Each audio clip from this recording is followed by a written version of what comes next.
Salam semua para tetua, leluhur dan semuanya, jumpa lagi bersama Mimin, di channel Alurmu. Semoga para tetua dan leluhur selalu diberikan kesehatan jasmani rohani, serta rejeki yang cukup, amin. Oke, langsung saja hidupkan imajinasi para tetua dan leluhur semuanya, karena cerita akan kita mulai, yuk, gasken. Cinta itu memang sangat menyakitkan jika salah langkah dalam memilih. Bahkan banyak yang memilih bunuh diri di saat bahagia lalu dikhianati, sambung Duan Du bergumam dalam hati. Duan Du tentu tidak terlalu percaya akan semua ekspresi yang pelayan Xia Yun perlihatkan, itu karena ia pun bisa bersandiwara seperti itu. Malam terasa panjang bagi Duan Du dan pelayan Xia Yun, terlihat taman indah yang dihiasi oleh danau tempat mereka berada, semakin ramai oleh para pasangan yang ingin menikmati malam bersama. Walau terlihat canggung, sesekali pelayan Xia Yun mengucap sepatah dua patah kata, dan Duan Du tentu memainkan ritmenya dalam hal mengolah kata agar tidak terlalu hening dan ambigu. Nona Yun, apa kau tidak kembali? Tanya Duan Du. Ini sudah larut malam, aku takut jika kedua orang tuamu khawatir karena aku membawamu terlalu lama, sambung Duan Du dengan dihiasi oleh senyum hangat. Itu. Aku sudah tidak mempunyai orang tua tuan muda Duan, ucap pelayan Xia Yun menundukkan kepalanya. Duan Du pun spontan mengulurkan tangan kanannya, lalu menarik kepala pelayan Xia Yun dan menaruhnya di pundaknya. Maafkan aku jika membuatmu mengingat kenangan pahit, bersandarlah di pundakku, anggap aku sebagai orang yang kau sayangi seperti kau menyayangi orang tuamu, ucap Duan Du yang dapat melihat ekspresi pelayan Xia Yun yang tertekan. Pelayan Xia Yun hanya mengangguk-angguk tanpa suara, tanpa terasa air matanya menetes. Maafkan aku tuan muda Duan, sebenarnya aku adalah musuhmu, tapi entah kenapa aku merasa nyaman bersamamu. Saat pertama kali kita bertemu aku seolah melihat kehangatan kasih sayang darimu. Dari sana aku penasaran sehingga diam-diam mendatangimu tanpa diketahui oleh rekanku, gumam pelayan Xia Yun dalam hati. Menangislah. Jangan ragu untuk meluapkan semua isi hatimu, itu akan membuatmu akan jauh lebih baik jika menumpahkan semua yang tersimpan selama ini, ucap Duan Du mengusap rambut pelayan Xia Yun yang merasakan kenyamanan lebih, hingga ia tertidur. Tidak jauh dari tempat Duan Du dan pelayan Xia Yun, terlihat beberapa orang yang kini mengepalkan erat tangan mereka. Sialan wanita itu, aku saja tidak pernah diberikan kasih sayang melebihi itu oleh guru, ucap Master Si Juan terdengar cemburu. Ingin rasanya aku kesana lalu memberitahu guru jika dia adalah musuh, sambung Si Luan dengan nada dingin.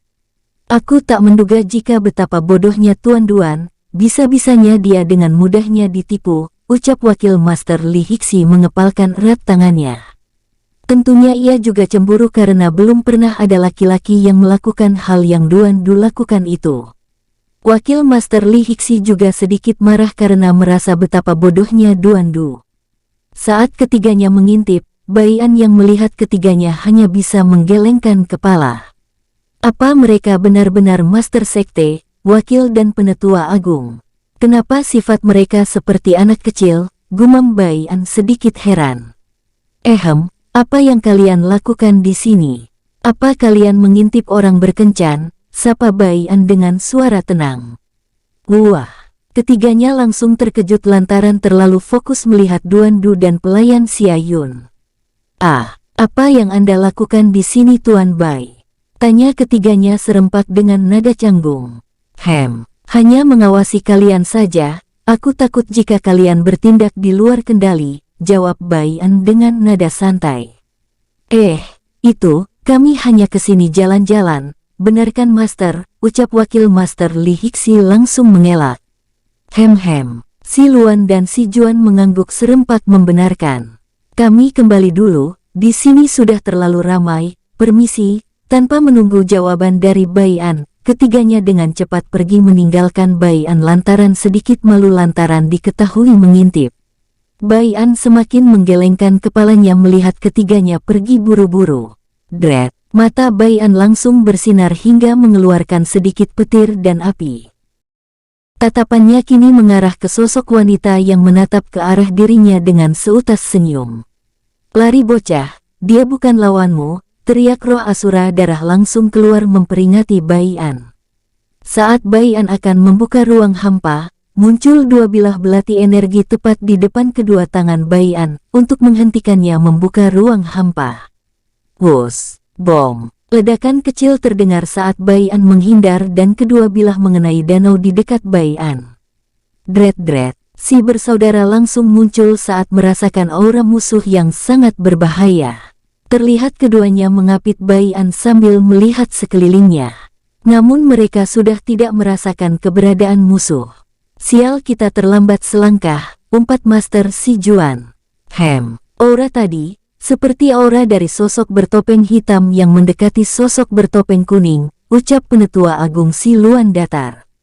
Sementara Bai An yang berhasil menghindar hanya bisa mengepalkan erat tangannya karena sadar jika wanita yang ia lihat ingin mencoba kemampuannya. Ayo kembali sebelum banyak orang berdatangan, ajak Bai An.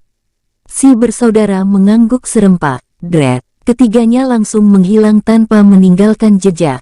Sementara Duan Du yang mendengar suara ledakan di seberang, hanya menatap dengan wajah dingin.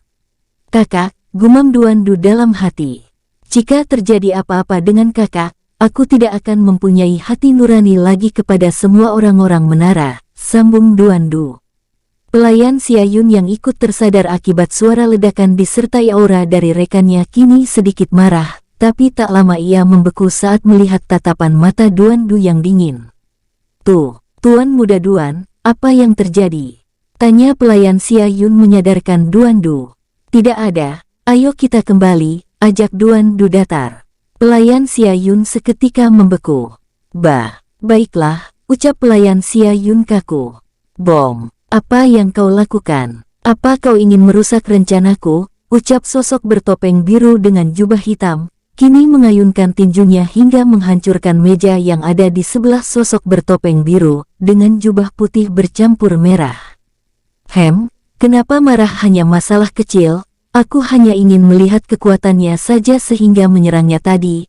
Aku takut jika kekuatannya setara dengan Master Sekte Kekacauan, jika itu terjadi, maka akan merepotkan kita nantinya, ucap sosok bertopeng biru dengan jubah putih bercampur merah.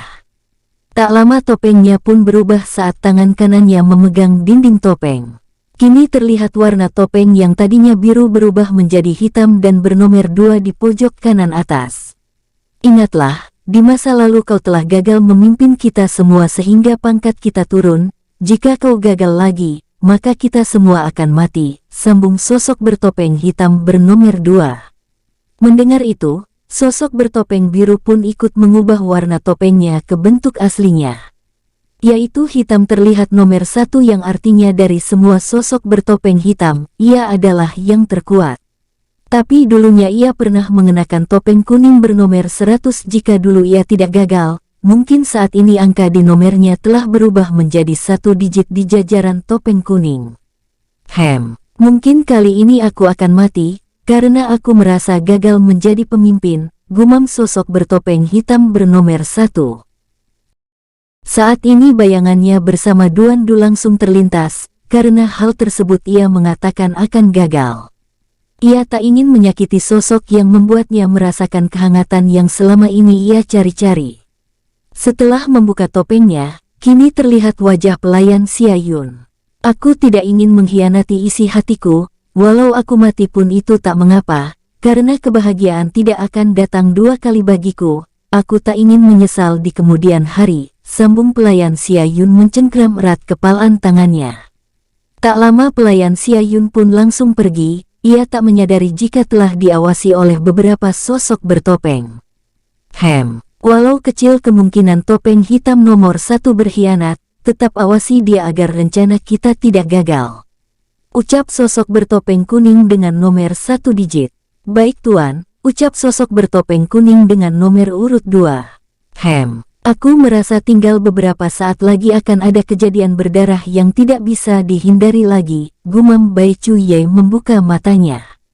Tep-tep, Master Wuande dan rubah kematian muncul bertepatan dengan Bai Chuye membuka matanya.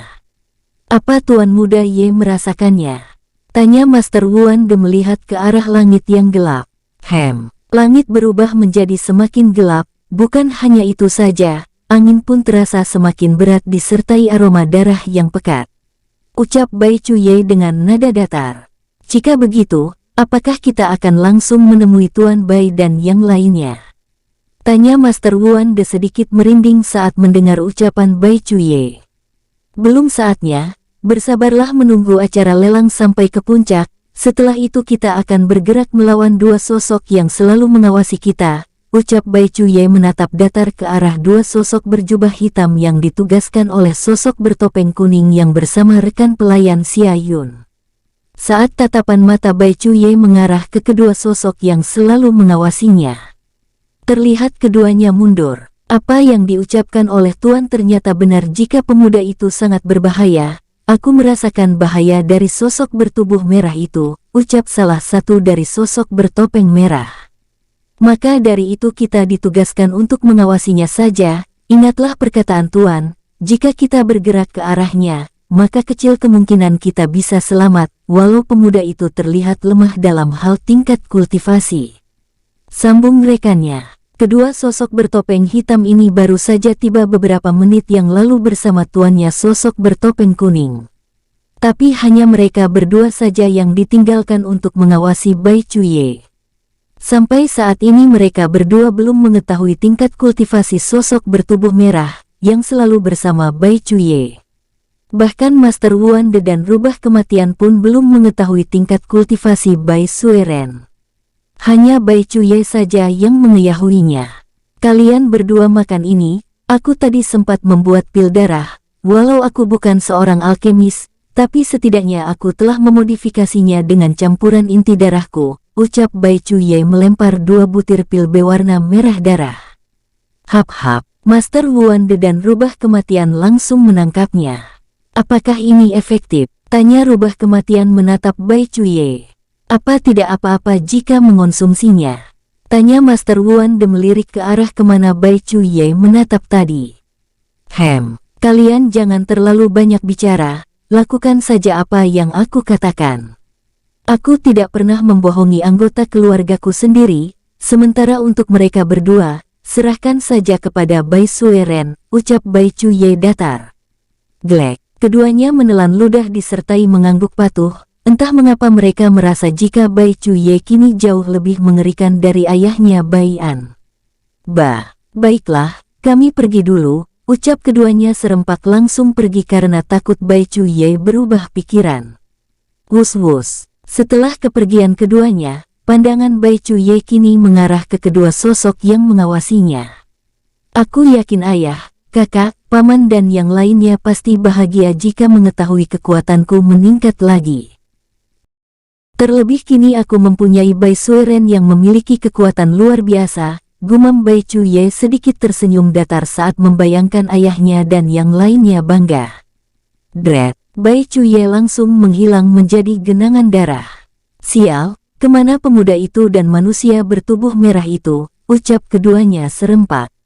Namun tak lama, mereka berdua langsung mengeluarkan senjata mereka. Bahaya, teriak keduanya. Wung. Sebuah dengungan terdengar keras di telinga sosok bertopeng hitam. Bom, duar. Ledakan kecil terdengar saat Bai Sueren mengayunkan lengannya yang berubah memanjang ke arah dua sosok bertopeng hitam. Tidak jauh dari ketiganya yang bentrok, Bai Cuye baru saja selesai membuat perisai pengedap suara, agar suara pertarungan mereka tidak dapat didengar oleh musuh yang berada di kota. Sial, kekuatan orang ini, ucap salah satu dari sosok bertopeng hitam terkejut luar biasa. Hati-hati, yang satunya belum muncul, ucap rekannya memberikan peringatan.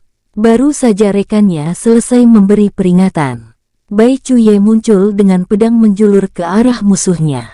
Wus, treng, bam, bunuh dia Sueren, aku akan menahan orang ini, ucap Bai Cuye memberikan perintah. Tubuh Bai Sueren langsung bersinar terang setelah mendengar perintah penguasanya. Dret, bersamaan dengan itu, tubuh Bai Sueren berubah menjadi hujan darah. Sementara sosok yang diserang Bai Sueren kini mundur sejauh yang ia bisa, lantaran merasakan bahaya luar biasa. Sialan, Bagaimana bisa ada sosok sekuat ini bisa diperintahkan oleh pemuda yang hanya memiliki kekuatan Dewa Surgawi bintang 7 awal, teriak sosok bertopeng hitam tak percaya. Tak lama setelah itu, ia berteriak kesakitan saat tubuhnya terkena setetes darah dari hujan darah milik Bai Sueren. Wong, tubuh sosok bertopeng hitam yang memiliki kekuatan Dewa Surgawi bintang 7 akhir langsung mengering, karena darahnya dihisap habis. Rekannya yang sedang bentrok dengan Bai Chuye seketika membeku. Bai Chuye langsung menyunggingkan seutas senyum mengerikan. Di saat kau lengah, itu akhir bagi kehidupanmu, ucap Bai Chuye datar. Teknik darah suci, hisapan darah kehidupan, gumam Bai Chuye. Celep, dret, pedang kayu yang Bai Chuye tusukkan langsung bersarang di dada musuhnya, lalu menghisap darahnya dengan kecepatan mengerikan. Saking cepatnya, musuh Bai Chuye tidak sempat bereaksi sama sekali. Ia hanya mati dengan mata melotot, terlebih entah mengapa jiwanya pun ikut terserap habis. Bam! Terdengar jubah suara ledakan dari dalam tubuh Bai Chuye saat mentransfer darah yang ia serap.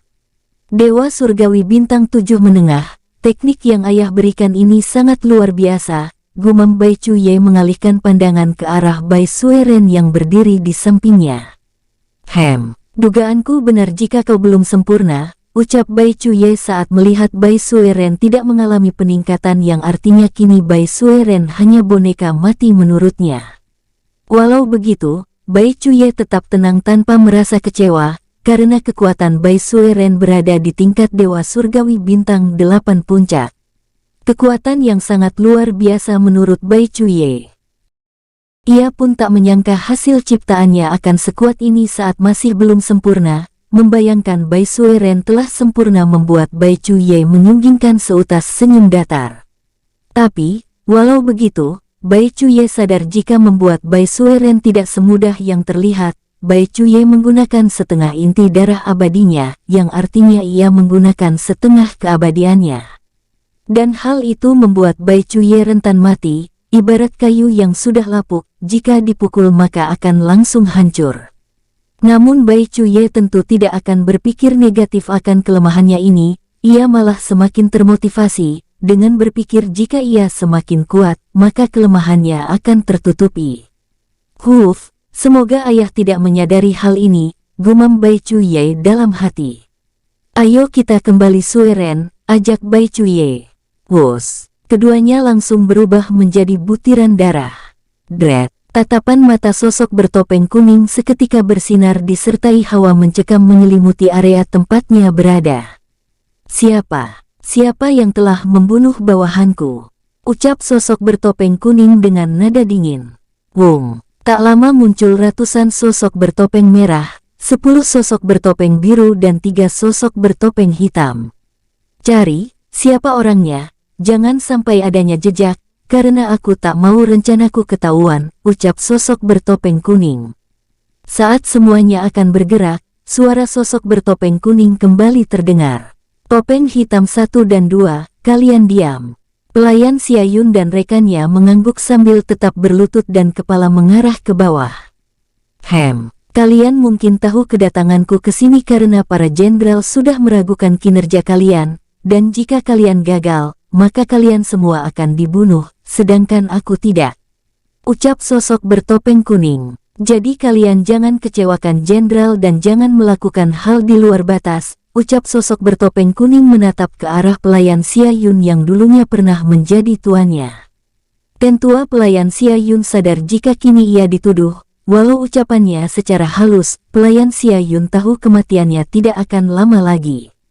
Demi yang mulia, kami tidak akan pernah berkhianat maupun mengecewakan pemberian yang telah beliau berikan, ucap pelayan Xia Yun dan rekannya serempak.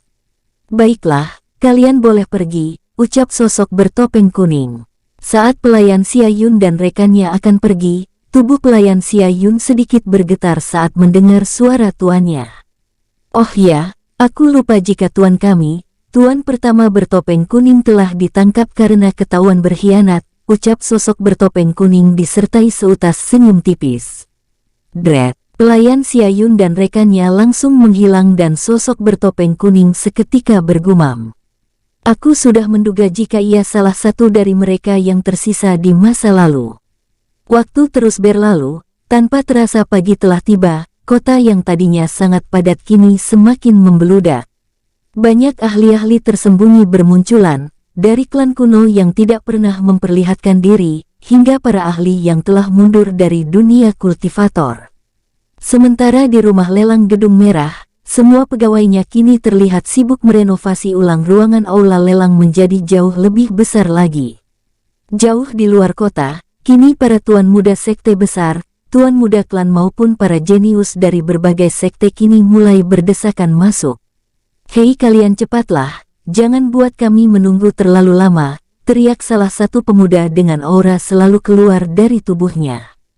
Jika Bai An dan sekeluarga melihatnya, maka mereka pasti akan mengenalnya, karena dia adalah Chen Long. Kekuatan dari Chen Long pun meningkat drastis, hal tersebut semakin membuatnya angkuh dan sengaja mengeluarkan auranya, agar orang-orang dapat mengetahui jika dirinya adalah calon jenius monster sejati. Tingkat kultivasi Chen Long kini berada di Dewa Surgawi Bintang 5 awal. "Apa yang kalian lihat?" teriak Chen Long langsung menunjuk beberapa pemuda. Beruntung yang Chen Long tunjuk mengenal Chen Long beserta sektenya. Dan mereka juga takut akan amarah sekte terkuat pertama jika berani memprovokasi Chen Long. Dengan angkuh Chen Long melangkah. "Minggir," ucap Chen Long dengan nada dingin. Dengan cepat para jenius sekte dan jenius sejati memberikan jalan. Tep-tep, tapi langkah Chen Long terhenti saat ada 5 sosok pria sepuh dan pria yang terlihat berumur 40 tahunan tidak menyingkir. "Sialan, apa kalian? Blus, jangan sombong anak muda, kau hanya katak dalam sumur," ucap sosok pria sepuh. "Bahkan jika mastermu di sini pun ia akan langsung bersujud di depanku," sambung pria berusia 40 tahunan. Wajah Chen Long memerah saat mendengar dirinya dipermalukan. Walau ia tahu jika saat ini ditekan, kebanggaan akan dirinya membuat Chen Long semakin angkuh. "Apa kau bilang? Berani sekali, Dred." Duar. Tubuh Chen Long langsung terlempar oleh sosok wanita sepuh. "Anak zaman sekarang sungguh tidak mengetahui batasan mereka," ucap suara rapuh. "Kau benar. Kita juga tidak tahu dengan anak-anak yang lainnya, apakah mereka semua sama dengan pemuda itu karena kita sudah lama mengasingkan diri," sambung pria sepuh yang mirip dengan wanita sepuh tersebut. Tep-tep, tak lama kelimanya masuk setelah mendapat antrian masuk kota. Sementara Chen Long yang dipukul kini dibantu bangkit oleh para bawahannya, termasuk salah satu penetua inti sekte yang baru saja tiba. "Apa yang terjadi? Bagaimana kau bisa terluka?" tanya penetua inti yang memang benar-benar tidak mengetahui apapun.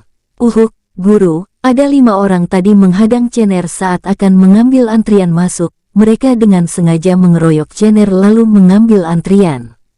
Tapi karena Cener tidak terima dengan mencoba menghentikan mereka, mereka pun semakin beringas hingga melukai Cener seperti ini," ucap Chen Long dengan wajah sedih. Pandangan penetua inti yang tak lain guru dari Chen Long pun melirik ke arah para murid sektenya. Mereka semua pun ikut mengangguk. "Sialan, di mana mereka? Ayo kita buat perhitungan nanti," ucap guru Chen Long disertai aura membunuh keluar dari tubuhnya. Chen Long dan para bawahannya seketika menyunggingkan senyum tipis. Tep-tep, saat mereka kini akan kembali menuju gerbang kota, terdengar suara langkah kaki menuju ke arah mereka. Melihat 4 orang dengan 2 sosok mengenakan jubah yang Chen Long kenal, aura Chen Long langsung keluar.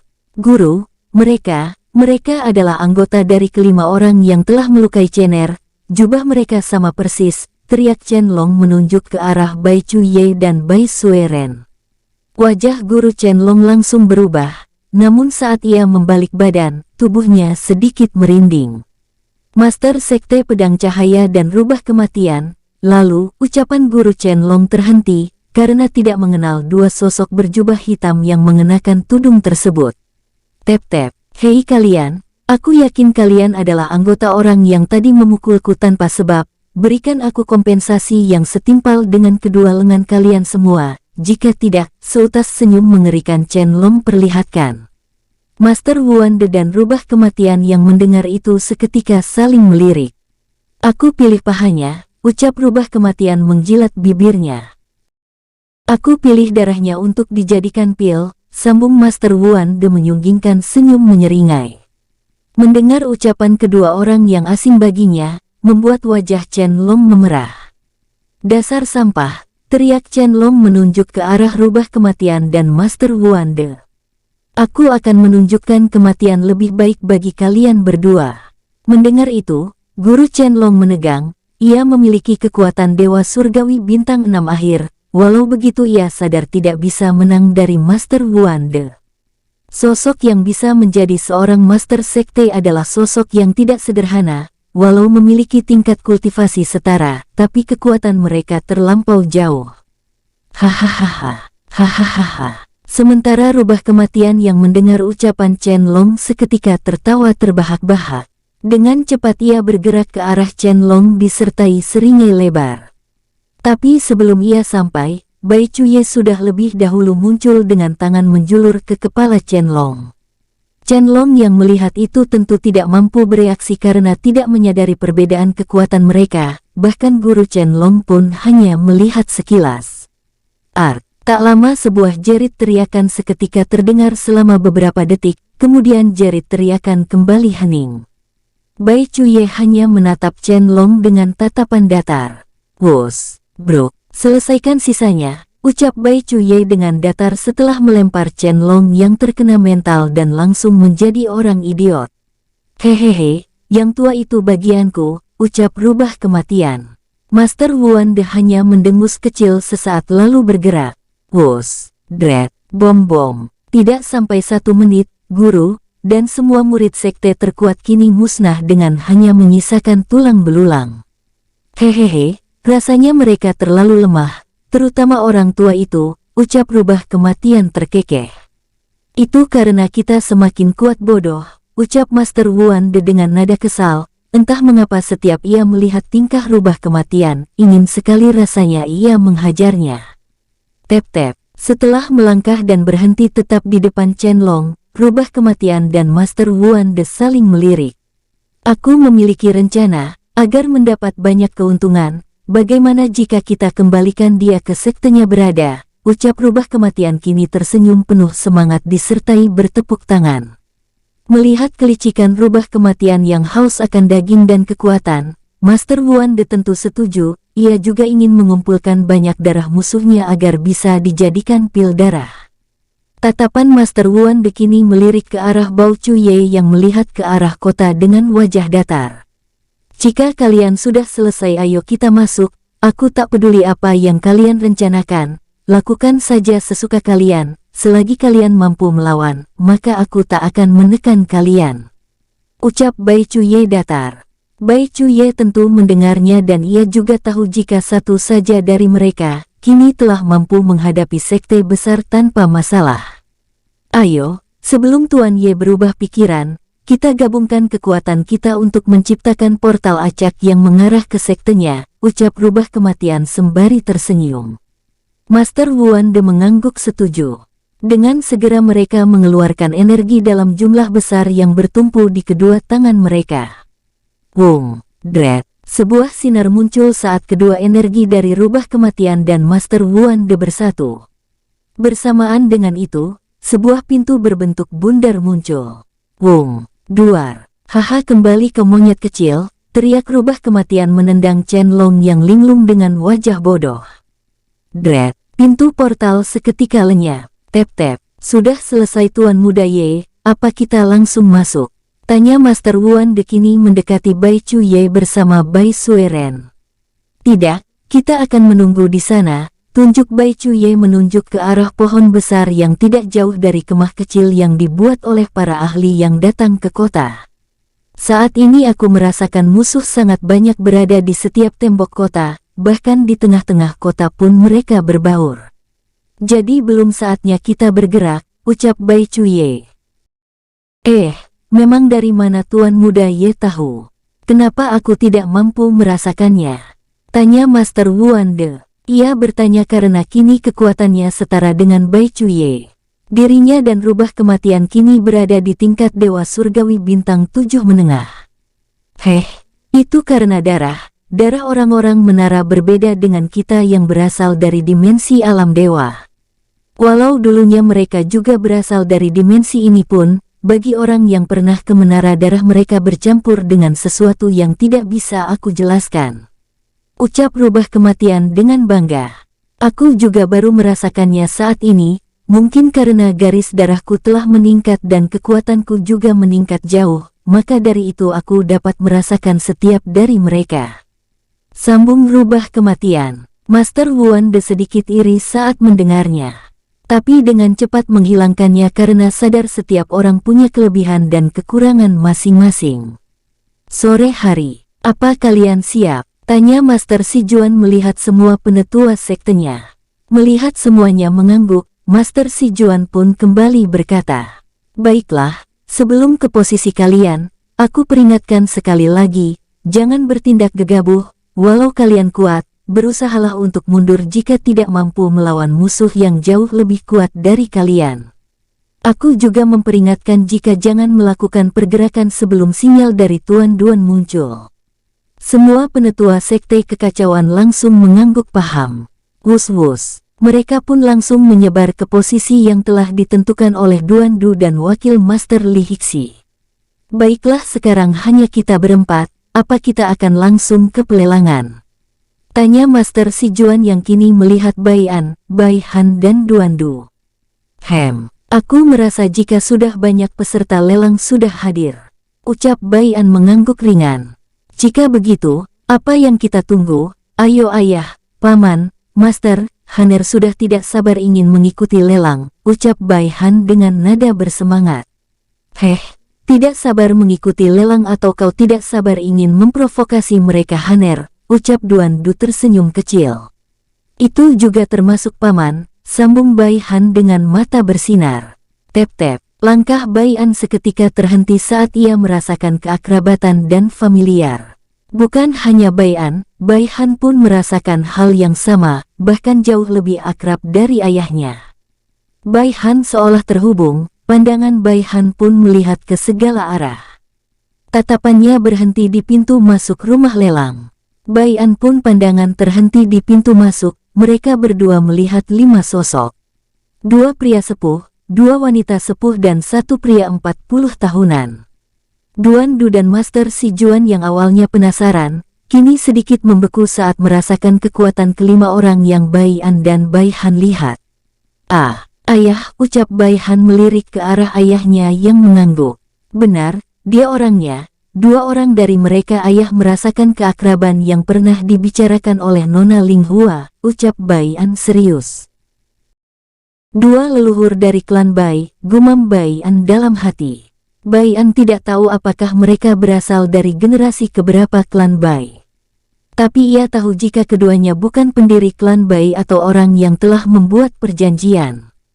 Bai Han yang sudah mengetahui semuanya kini membeku.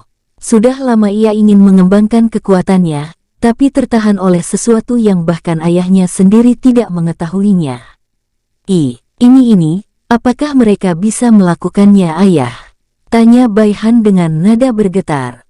Ayah juga tidak tahu, mungkin saja mereka juga tidak mau membantu kita, karena mereka sama sekali tidak mengenal kita, jawab Bai An sambil menggelengkan kepalanya. Duan Du dan Master Sijuan yang sedari tadi diam kini sedikit mengetahui apa yang dibicarakan oleh ayah dan anak. Terlebih Master Sijuan tentu sedikit akrab juga, walau tidak seakrab Bai Han, karena Master Sijuan hanya memiliki garis darah campuran klan Bai, sama halnya Bai An, ia memiliki garis darah campuran klan Ling dan klan Bai cabang. Sementara Master Sijuan memiliki garis darah ibunya dan ayahnya. Untuk Bai Han, ia memiliki garis darah sempurna klan Bai, bahkan Bai An tidak mengetahui hal tersebut. Untuk Bai Cuye, ia memiliki darah yang berasal dari mutasi aneh di saat menyerap inti darah ayahnya dahulu, sehingga garis darahnya berbeda dari semua keluarganya. Untuk putrinya Bai Xia-xie, garis darahnya berubah karena pertemuannya dengan para peri. Semua keluarga Bai An cukup unik dan memiliki kelebihan masing-masing. tidak jauh dari Bai An dan kelompoknya. Kelima orang tua yang kini akan melangkah masuk terhenti saat merasakan keakraban dari 3 orang, khususnya 1 orang yang memiliki aura serta garis darah murni klan mereka. Tatapan 2 sosok pria sepuh dan wanita sepuh kini teralih ke arah Bai Han. Ini, bibir wanita sepuh terhenti disertai air mata menetes. Akhirnya setelah sekian lama, kita bertemu keturunan murni dari patriark, gumam pria sepuh dengan bibir bergetar. Sementara ketiga sahabatnya yang mendengar itu kini ikut mengalihkan pandangan. Tatapannya mengarah ke Bai Han lalu Bai An. Mereka juga keturunan klan Ling, sambung 2 sesepuh. Apa yang aku katakan terbukti jika kita pasti akan bertemu mereka di sini, ucap pria berusia 40 tahun kini meneteskan air matanya.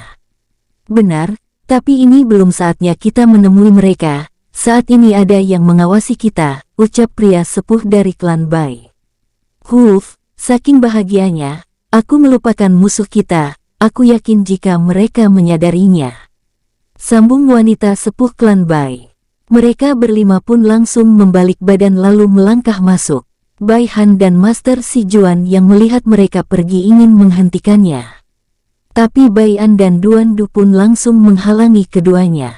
Tunggu Juaner, jangan gegabah, sepertinya mereka melakukan ini untuk mengalihkan perhatian orang-orang menara. Ucap Duan Du melalui telepati. Hentikan Haner, mereka sadar jika ada musuh di sini, jika mereka menyadari dirimu, maka akan jauh berbahaya bagi kita. Mereka sepertinya sadar akan hal tersebut sehingga berpura-pura tidak mengetahui kita, ucap Bai An kini memegang pundak kanan putranya. Bai Han pun langsung murung.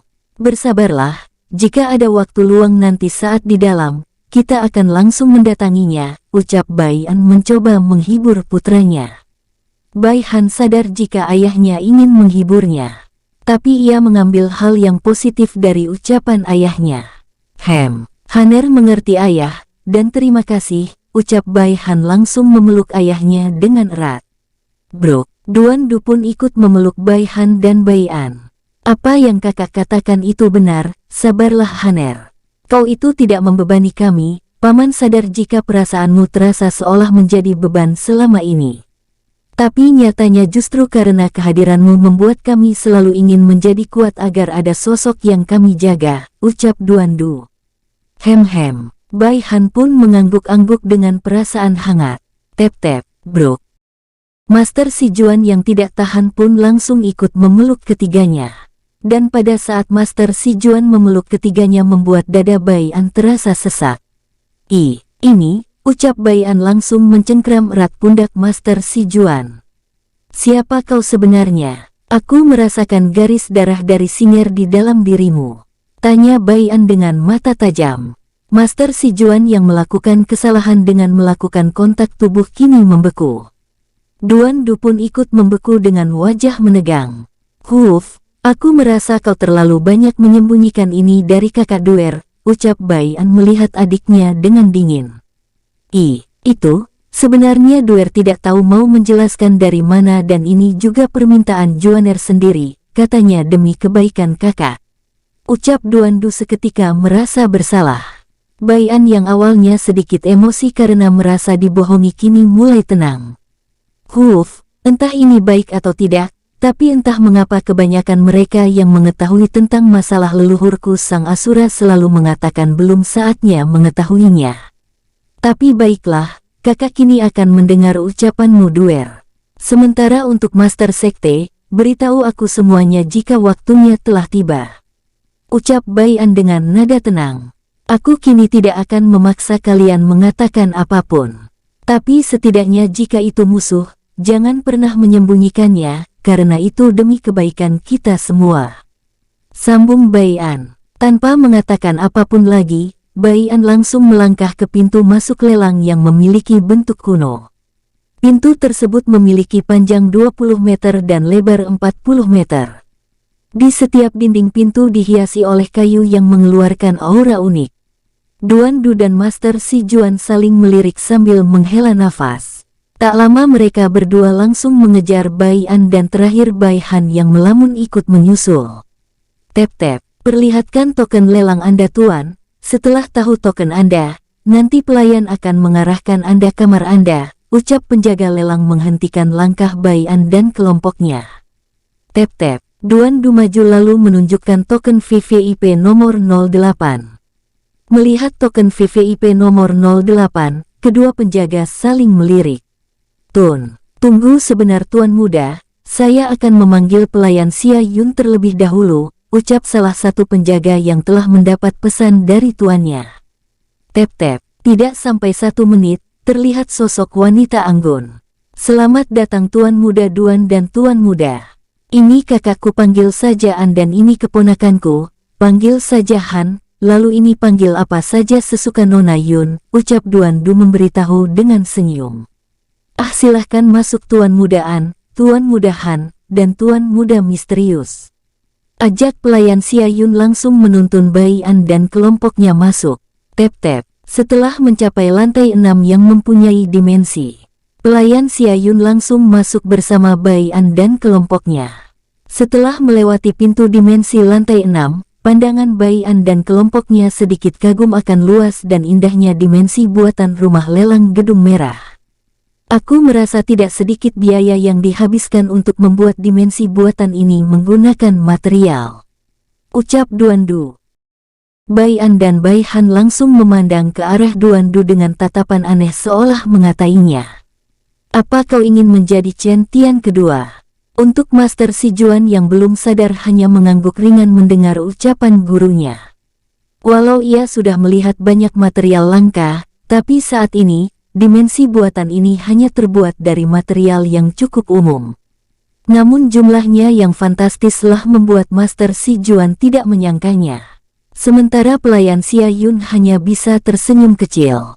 Ini hanya bahan-bahan dasar saja, jika ingin melihat bahan yang jauh lebih berkualitas, maka ada di sana, tunjuk pelayan Xia Yun dengan seutas senyum bahagia, saat menjelaskan tentang bahan-bahan yang digunakan untuk membuat dimensi buatan. Mata Duan Du seketika bersinar cerah. Tapi dengan cepat ia mengubah ekspresinya lantaran sadar, jika saat ini sudah banyak para peserta lelang memasuki dimensi buatan. Tap-tap, Bai An dan kelompoknya pun melangkah melewati lantai datar seluas 100 kali lapangan sepak bola. Tepat di tengah-tengahnya ada sebuah bangunan layaknya sebuah arena, yang di tengahnya sebuah panggung berbentuk kotak. Namun itu tentu berbeda dari sebuah arena gladiator, itu karena bangunan yang mengelilingi panggung tertutup semua dan bangunannya ada 3 tingkat. Tingkat pertama adalah khusus bagi peserta lelang umum. Di lantai pertama dibuat menjadi satu bangunan bundar tanpa dihalangi oleh dinding. Mirip seperti tempat kursi penonton sepak bola. Terlihat juga kursinya kurang lebih berjumlah 10.000. Sementara lantai 2 khusus peserta lelang VIP yang berjumlah 50, ruangan dengan luas ruangannya kurang lebih 5 kali 7 meter dengan dihiasi oleh bahan-bahan material berkualitas. Untuk lantai 3 atau ruangan VVIP berjumlah 25 dengan luas ruangannya 10 kali 20 meter, dan dihiasi oleh bahan material tingkat tinggi. Dinding ini sangat kuat. Aku yakin tanpa menggunakan perisai pun orang yang ada di sebelah kita, tidak akan mampu melihat kita walau mereka menggunakan kesasarannya. Ucap Duan Du yang kini telah berada di ruangan VVIP nomor 08 bersama Bai An, Bai Han dan Si Juan. Tapi di sini ada lagi satu orang tanpa diundang, dia adalah pelayan Xia Yun. Ia berasalan jika setiap pelanggan VVIP akan selalu ditemani oleh pelayan rumah lelang. Kembalilah Nona Yun, jika kami membutuhkan sesuatu, aku pasti akan menghubungimu, ucap Duan Du sedikit canggung karena adanya orang yang asing di sekitarnya. Menurutnya, ia akan sulit melakukan apapun jika diawasi oleh musuh. Jika salah mengambil langkah, bisa-bisa rencananya yang sudah ia buat cukup lama akan langsung hancur karena adanya pelayan Xia Yun. Pelayan Xia Yun yang mendengar dirinya diusir keempat kalinya, hanya menggelengkan kepalanya dengan wajah tegas. Pelayan Xia Yun memiliki alasan sehingga tidak ingin meninggalkan Duan Du dan keluarganya.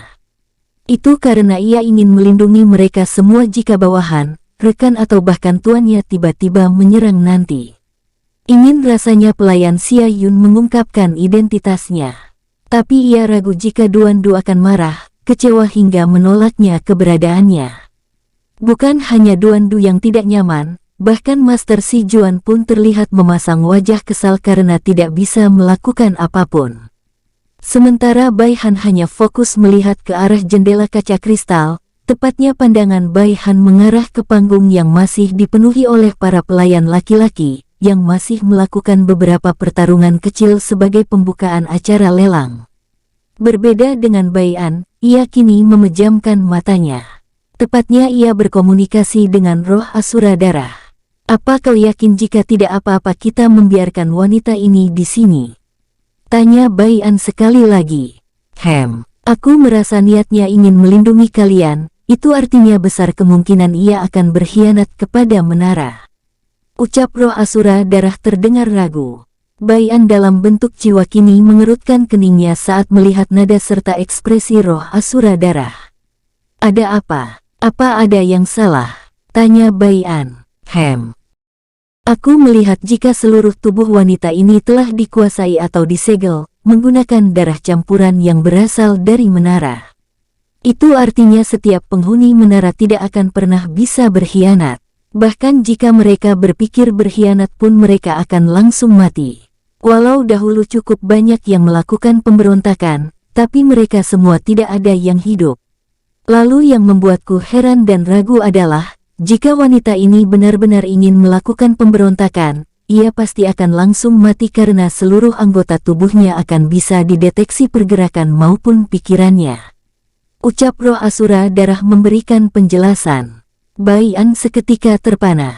Bukan karena penjelasan yang diucapkan oleh roh asura darah yang membuat Bai An terpana, melainkan baru kali ini ia mendengar roh asura darah berbicara sangat banyak dan sedikit jelas. Apa kau mendengar ucapanku bocah? Tanya roh asura darah mengerutkan keningnya. Tentu, ucap Bai An sedikit salah tingkah.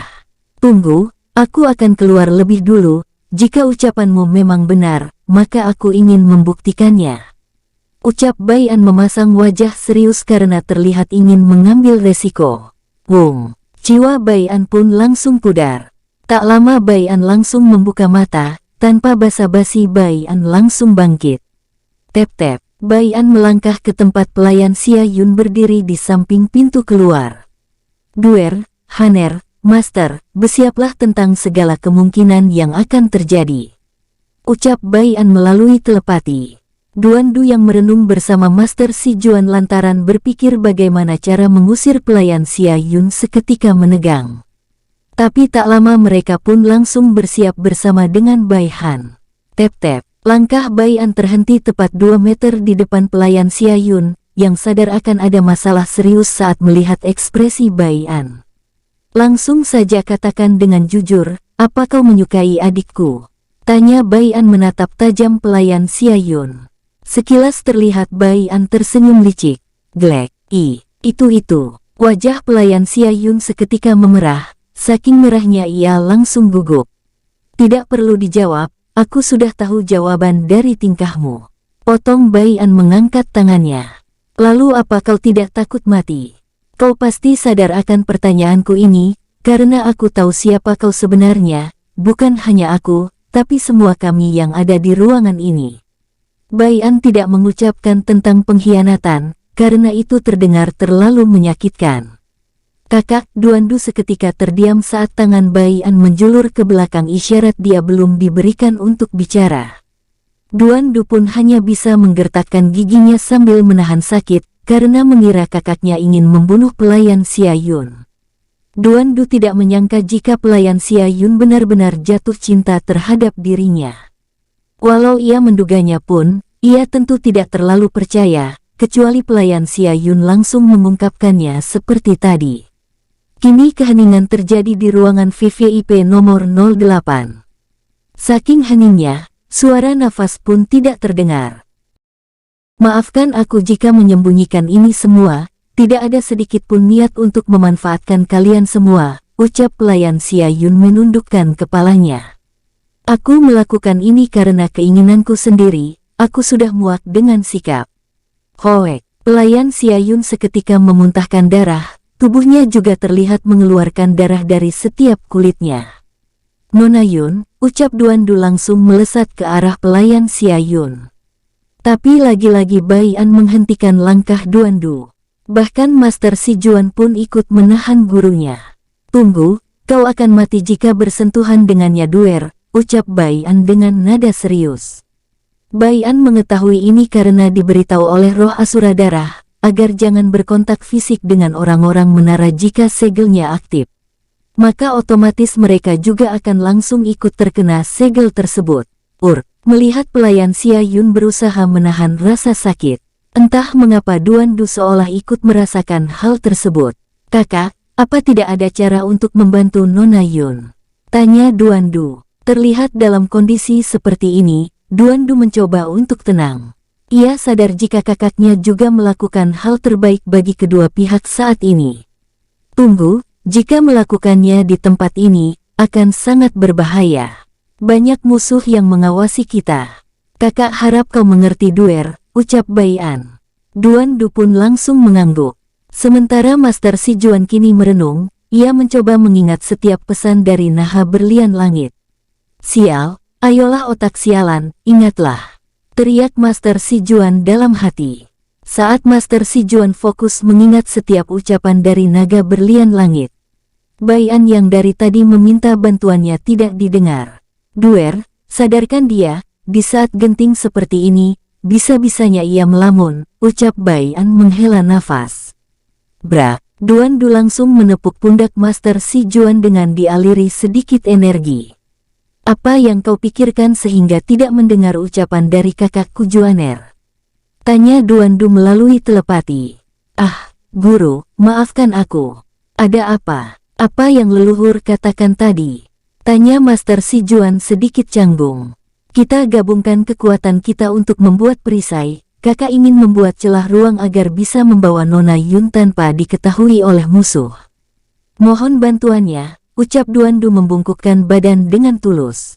Master Si Juan seketika merasakan sedih dan kehangatan. "Baru kali ini aku melihat ekspresi guru, walau hanya bertemu sesaat di masa lalu dan saat ini aku tidak terlalu lama bersama. Tapi aku sadar jika guru adalah orang yang sangat penyayang, bahkan kelemahannya terlihat saat mengkhawatirkan seseorang," gumam Master Si Juan dalam hati. Ayo kita lakukan," ucap Si Juan mengangguk. "Mundurlah Kak, Haner," ucap Duandu kini berdiri di tengah-tengah bersama Master Si Juan. Bai Han dan Bai An pun mundur. Bai An juga mencoba menyelimuti tubuh pelayan Xiayun, lalu menariknya mundur. Dret! Tak lama sebuah sinar muncul dalam waktu kurang dari sedetik. Bersamaan dengan itu, muncul energi berbentuk kaca tipis menutupi seluruh ruangan VVIP nomor 08. Dret! Bai An langsung mengayunkan lengannya. Wung! Tak lama muncul celah berwarna hitam kenguan. "Tunggu di sini, jika acara lelangnya dimulai, maka bersenang-senanglah," ucap Bai An. Celep! Tanpa menunggu jawaban dari ketiganya, Bai An lenyap bersama pelayan Xiayun. Wung! Tak lama sebuah celah muncul, lalu keluar dua sosok yang tak lain Bai An dan pelayan Xiayun. "Tep-tep, lalu apa langkah selanjutnya?" tanya Bai An tanpa basa-basi melirik ke arah roh Asura Darah. "Tanyakan kepadanya, apakah jiwanya tidak tersegel," ucap roh Asura Darah. Mendengar itu, Bai An seketika tersadar tujuan dari roh Asura Darah. "Apa kau bisa mendengar suaraku Nona Yun?" tanya Bai An kini berjongkok di depan pelayan Xiayun yang terbaring kesakitan. Melihat pelayan Xiayun hanya mengangguk, Bai An pun menghela nafas. "Jika dalam 10 menit kau tidak membantunya, maka ia akan langsung mati. Jadi paksa dia bicara," ucap roh Asura Darah. "Dengar Nona Yun, jika kau ingin hidup tanpa kekangan lagi, maka jawab pertanyaanku ini. Apa jiwamu tidak tersegel oleh menara?" tanya Bai An. Namun tidak ada respon. Aku yakin adikku akan kecewa saat melihatmu menyerah dengan mudahnya," ucap Bai An menghela nafas. "Jika kau benar-benar ingin bersamanya, maka kau tak layak, karena tekadmu tidak ada," sambung Bai An. Roh Asura Darah yang mendengar ucapan Bai An hanya bisa termangu lantaran Bai An sangat pandai bicara. Sementara pelayan Xia Yun tentu mendengar ucapan Bai An. Hal tersebut membuat matanya seketika mengeluarkan tekad. Walau tubuhnya tidak bisa digerakkan karena segel di seluruh tubuhnya, keinginannya untuk berjuang hidup kini membuatnya bisa menggerakkan bibirnya. Tidak, Art. Pelayan Xia Yun seketika berteriak kesakitan saat mengeluarkan setiap kata. Karena segel tersebut tidak mengizinkan pelayan Xia Yun bicara hal yang bisa membocorkan masalah tentang menara. Hohoho, bocah, aku yakin kau bisa. Buktikanlah jika jiwamu memang benar-benar telah mencapai keabadian tingkat pertama. Ucap Roh Asura Darah tersenyum lebar. Entah mengapa, Bai An merasa tidak nyaman dengan senyum Roh Asura Darah. Baiklah. Tanpa menunggu waktu lama, Bai An langsung menghilang. Tidak sampai 1 menit, Bai An muncul dengan jasad wanita yang baru meninggal sehari yang lalu. Maafkan aku jika membawa tubuhmu tanpa izin. Ucap Bai An meletakkan jasad wanita tersebut di samping pelayan Xia Yun. Tak lama kemudian Bai An menggerakkan tangannya untuk membuat segel. Energi jiwa dalam jumlah mengerikan seketika mengelilingi tubuh pelayan Xia Yun. Sebuah tangan muncul mencoba menarik jiwa pelayan Xia Yun. Bam! Tapi sebelum tangan tersebut berhasil menarik utuh jiwa pelayan Xia Yun, terjadi perlawanan dari energi asing. Bai An seketika memuntahkan seteguk darah. Aku sudah menduga jika akan seperti ini, beruntung aku lebih dulu membuat segel. Gumam Bai An tidak biasa dengan hal yang seperti ini, jadi dengan sedikit kecerdasannya, ia membuat antisipasi terlebih dulu. Ayo kita lakukan lagi, ucap Bai An kini mengerahkan energi jiwa abadi tingkat pertamanya dalam jumlah yang jauh lebih besar. Bom! Terlihat Bai An kembali gagal. Sial, berapa sisa waktunya? Tanya Bai An melirik roh Asura Blood yang hanya terbaring santai tanpa berniat membantu. 7 menit lagi, jawab roh Asura Blood menyeringai tipis. Masih bisa, ucap Bai An langsung memejamkan matanya. Blus! Teriakan bersamaan energi jiwa abadi dalam jumlah mengerikan muncul. Ayolah angkat, teriak Bai An menggerakkan tangannya. Secara perlahan tapi pasti, kini jiwa pelayan Xia Yun yang ditarik paksa kini keluar. Terlihat juga perlawanan dari energi misterius yang mencoba menyerang jiwa Bai An. Kau kira aku akan kalah lagi? Jangan harap, teriak Bai An kembali mengerahkan semua kemampuannya. Blus! Bom-bom! 2 energi seketika bentrok hingga meluluh lantahkan area sekitar. Apakah berhasil? Ucap Bai An mencoba bangkit sambil melihat ke arah depan. Mata Bai An seketika menyipit saat tidak melihat perubahan di mayat yang dibawa olehnya. Apakah jiwa Nona Yun tidak masuk ke mayat ini? Ucap Bai An melirik ke arah roh Asura Darah yang menguap santai. Dasar roh sialan, umpat Bai An dalam hati. Hei, aku dapat menebakmu, jangan mengutukku bocah, dengus roh Asura Darah.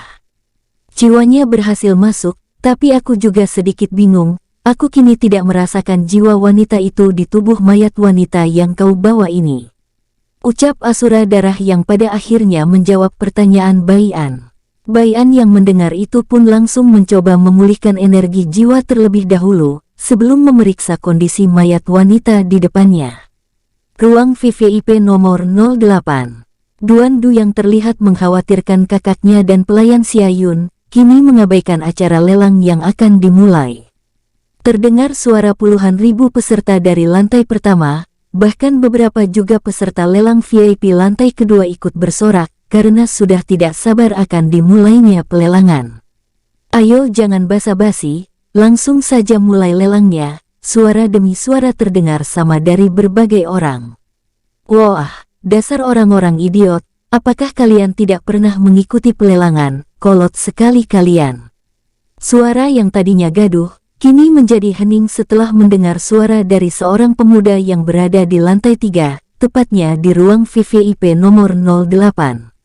Dasar bocah sialan, urus saja hidup sendiri, jika kau bicara lagi maka hidupmu tak akan sampai 1 hari lagi, teriak salah satu pria berumur 50 yang berada di ruang VIP nomor 03. Apa kau ingin mati hah? Teriak salah satu pemuda yang duduk di lantai pertama. Berbagai teriakan seketika kembali terdengar disertai aura membunuh diarahkan ke ruangan VIP nomor 08. Bai Han yang melihat orang-orang mulai terprovokasi seketika tersenyum lebar. Hehehehe, ternyata begitu menyenangkan membuat orang marah. Kini aku sadar mengapa Paman Du dan Paman Tu dari dulu senang memprovokasi orang. Kekeh Bai Han sambil melihat pamannya yang termenung. Paman, apa kau diam saja melihat keponakanmu ditindas? Mana ucapan paman yang katanya ingin melindungi Haner? Ucap Bai Han langsung cemberut. Bai Han sengaja melakukan ini agar pamannya tidak terlalu tertekan oleh pikirannya sendiri. Duan Du yang mendengar itu pun langsung melihat keponakannya dengan seutas senyum lembut. Huf, terima kasih Haner, ucap Duan Du langsung memeluk keponakannya. Duan Du sadar jika Bai Han hanya ingin membuatnya tenang, dengan sengaja membuat masalah hingga bisa mengalihkan pikirannya. Tak lama Duan Du melirik ke arah jendela. Ternyata apa yang dikatakan keponakanku benar juga. Kini aku sadar jika kalian semua memang benar-benar idiot. Hanya dari kata-kata anak kecil saja kalian sudah marah. Hehe, ejek Duan Du. Blus, blus. Ribuan hawa membunuh seketika mengarah ke arah ruangan VIP nomor 08. Aku takut sekali. Jangan bunuh aku, ucap Duan Du dengan nada ejekan. Kau. Banyak yang termakan provokasi Duan Du dan Bai Han kini hanya bisa menandai Duan Du dan Bai Han. Walau mereka tidak bisa melihat wajah, tapi mereka sudah menandai suaranya. Lihat saja, saat sudah di luar kota, aku akan membunuh kalian semua, teriak beberapa orang. Tep-tep, apakah kalian bisa tenang? Seketika terdengar sebuah suara disertai aura yang langsung menekan semua orang. Beberapa master sekte besar yang merasakan aura tersebut hanya bisa membelalakan mata mereka. Ini, apakah dia orang yang dirumorkan menghanguskan satu sekte besar dalam semalam? Gumam salah satu master sekte besar ternama. Kekuatannya, apakah dia pemilik rumah lelang ini? Pantas saja dia berani memperlihatkan kemewahan rumah lelang ini, gumam master sekte yang berada di ruangan VIP nomor 20. Sementara Duan Du dan Bai Han menatap tajam sosok bertopeng kuning yang berdiri di atas panggung. Ini, apa yang dia rencanakan? Gumam Duan Du yang tidak terlalu terkejut saat melihat ada sosok bertopeng kuning datang ke kota ini. Tapi Duan Du terkejut lantaran ia berani memunculkan keberadaannya di semua orang. Master Si Juan yang memejamkan matanya pun langsung membuka matanya. Dia kuat guru, ucap Master Si Juan. Guru, ucap Bai Han bingung sambil melirik keduanya. Nanti paman jelaskan Haner, ucap Duan Du mengusap punggung keponakannya. Bai Han langsung mengangguk paham tanpa ingin melanjutkan rasa penasarannya. Guru tahu dia sangat kuat, tapi guru tidak tahu ada di tingkat berapa orang itu, ucap Duan Du melirik muridnya. Dewa Surgawi bintang 8 awal, atau bahkan lebih kuat lagi, Juaner merasakan jika ia menyembunyikan kekuatan aslinya. Jawab Si Juan dengan nada serius. Ini akan sangat merepotkan guru, bahkan jika kami semua bergabung, belum tentu kami bisa menang, sambung Si Juan. Duan Du yang mendengar itu sedikit melototkan matanya.